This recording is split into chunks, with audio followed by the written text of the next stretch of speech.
दोस्तों इस वीडियो में हम आपको बताएंगे मुहासों को दूर करने के लिए यानी कि एक्नी को दूर करने के लिए हम किन किन आयुर्वेदिक दवाइयों का प्रयोग करें। दोस्तों कह सकते हैं कि सुंदर दिखना सभी की चाहत होती है और सुंदर बने रहना भी सभी की चाहत होती है। इसमें खासकर कुछ महिलाएं, कुछ जेंट्स यानी कि महिलाएं और पुरुष दोनों ही इसमें शामिल हैं।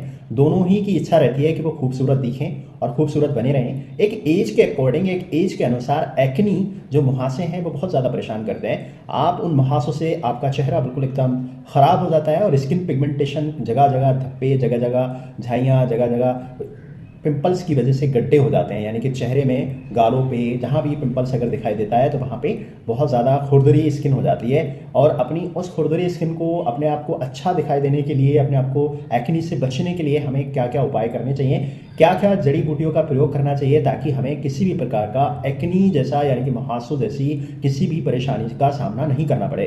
तो बने रहिएगा इस वीडियो में। सबसे पहले हम बात करते हैं कि हम एक्नी में यानी कि मुहासे के लिए किन किन आयुर्वेदिक जड़ी बूटियों का प्रयोग कर सकते हैं। तो उसमें सबसे पहला और सबसे अच्छा आयुर्वेदिक मेडिसिन है मंजिष्ठा।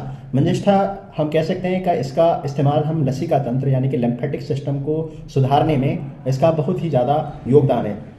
एक रिसर्च के अनुसार बताया गया है कि मंजिष्ठा के अंदर anti inflammatory, anti bacterial, anti androgenic गुण होते हैं जो हमारे मुहासों को रोकने में बहुत ज़्यादा हेल्पफुल होते हैं। तो हमें चाहिए कि मंजिष्ठा का हम प्रयोग करें। मंजिष्ठा को हम काढ़े के रूप में भी प्रयोग कर सकते हैं और लगातार पी सकते हैं। सेकंड हम ड्रग्स की बात करेंगे, सेकंड आयुर्वेदिक ड्रग्स की बात करेंगे तो सेकंड आयुर्वेदिक ड्रग्स में नीम का हम जिक्र करेंगे। नीम के बारे में हमने सभी ने सुना है और हमारे अगल बगल या हमारे आसपास के स्थान पे कहीं ना कहीं नीम देखने को मिल ही जाता है। तो नीम की जो प्रॉपर्टीज़ हैं, नीम के अंदर स्टडी के मुताबिक इसके अंदर भी जीवाणुरोधी, anti fungal, antioxidant, anti inflammatory जैसे गुण पाए गए और इसका प्रयोग हम ब्लड प्यूरिफिकेशन के लिए कर सकते हैं। अगर हमारे चेहरे पे मुहासे हैं, एक्जिमा है या सोरियासिस या स्किन से जुड़ी कोई भी परेशानी है तो हम नीम का प्रयोग करके हम इन सारी परेशानियों से बच सकते हैं। अगला हम आयुर्वेदिक प्लांट्स की बात करें, आयुर्वेदिक ड्रग की बात करें तो उसमें बात करेंगे टीटरी। टीटरी क्या है? ये स्किन की कई सारी परेशानियों को और बहुत सारे जैसे भी एक्नी या मुहासे जैसे संबंधित अगर कोई स्किन से जुड़ी कोई प्रॉब्लम रहती है तो टीटरी का बहुत ज़्यादा योगदान है, क्योंकि इसके अंदर एंटीसेप्टिक, एंटी इन्फ्लामेटरी गुण होते हैं जो कहीं ना कहीं हमारे खुजली, जलन, सूजन इन सब पे बहुत ज़्यादा असर करता है। बिच हैजल की बात करेंगे। बिच हैजल भी हमारी स्किन के लिए बहुत ज़्यादा फायदेमंद है। इसकी पत्तियों को हम प्रयोग में करेंगे और इसकी अगर प्रॉपर्टी की बात करें तो इसके अंदर भी एंटी बैक्टीरियल, एंटी इन्फ्लामेटरी गुण होते हैं जो हमारे सूजन को कम करते हैं, जलन को कम करते हैं और कोई बैक्टीरियल इन्फेक्शन है, कोई संक्रमण रहता है तो उसको दूर करने में हम बिच हैजल का प्रयोग कर सकते हैं। और बिच हैजल हम प्रयोग करके अपने जो मुहासे जैसे प्रॉब्लम्स है उससे भी काफ़ी हद तक बच सकते हैं। अगली हम बात करेंगे हल्दी का। हल्दी के बारे में दोस्तों हमारे भारतीय किचन में सबसे ज़्यादा प्रयोग होने वाला मसाला है।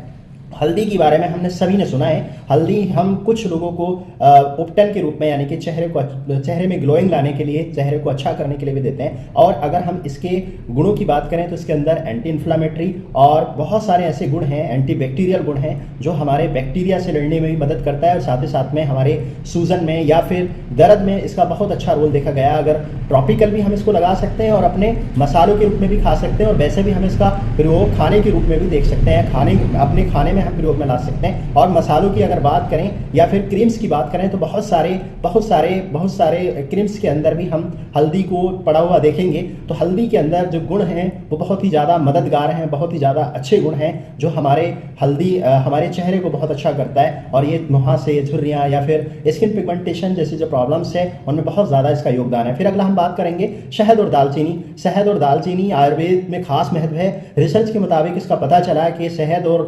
दालचीनी का प्रयोग हम एंटी बैक्टीरियल, एंटी इन्फ्लामेटरी इसमें गुण पाए जाते हैं जो मुहासे को, परेशानी को दूर करने में काफ़ी मददगार है। और चेहरे पर दालचीनी की छाल और शहद साथ लगा सकते हैं जिससे मुहासे की परेशानी को दूर कर सकते हैं। इसके अलावा भी हम आयुर्वेदिक जड़ी बूटियों का प्रयोग कर सकते हैं, जैसे एलोवेरा जेल को हम पी भी सकते हैं, खा भी सकते हैं और लगा भी सकते हैं। ग्रीन टी का प्रयोग कर सकते हैं, तुलसी की पत्तियों का हम प्रयोग में ला सकते हैं, गिलोय का प्रयोग कर सकते हैं, केसर का, अश्वगंधा का, चंदन का लेप लगा सकते हैं। ये सारी दवाइयों का हम प्रयोग करके डेफिनेटली अपने एक्नी या मुहासे जैसे प्रॉब्लम से बिल्कुल बच सकते हैं। तो थैंक यू सो मच। आपको जानकारी पसंद आएगी तो लाइक कीजिएगा, सब्सक्राइब कीजिएगा।